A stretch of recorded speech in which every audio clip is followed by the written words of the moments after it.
what about just having to deal with the conspiracy theories that are out there? I mean, how hard is it to be one of the leading voices to combat and cure COVID-19 and have this whole thing about like people from, Bill Gates implanting microchips and all this nonsense? How does it feel that that's such a major force?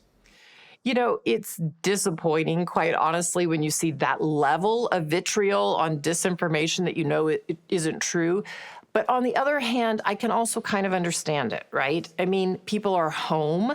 They're anxious, they're losing their job, their kid isn't in school. And so they want, there's all this agitation in society. And so they want to put it somewhere. And so, yes, these underlying theories have been laying around for a long time. They come and they go. This one happens to have popped its head really high. So it's disappointing, particularly if I feel like, wow, if people believe that, then they're not getting the right information. And so that's disappointing to see.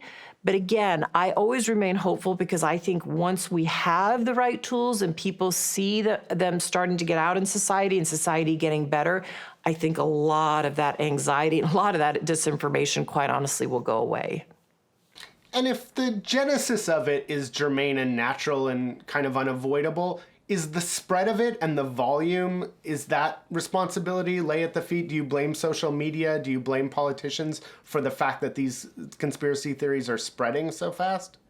Well, it's hard to know exactly where they're coming from and who's funding to let them pop up. But then, yes, we are seeing the advent of this tool, social media. It spreads all kinds of disinformation. And, I think it's up to society to start to figure out, okay, what do we do about that? How do we think about disinformation in a society? Or how do we think about political ads and where they should be placed and what they do or don't get to say? I mean, there's great regulations that have been in place for a long time now around political ads. So it might be time for some reckoning on that after this pandemic is over.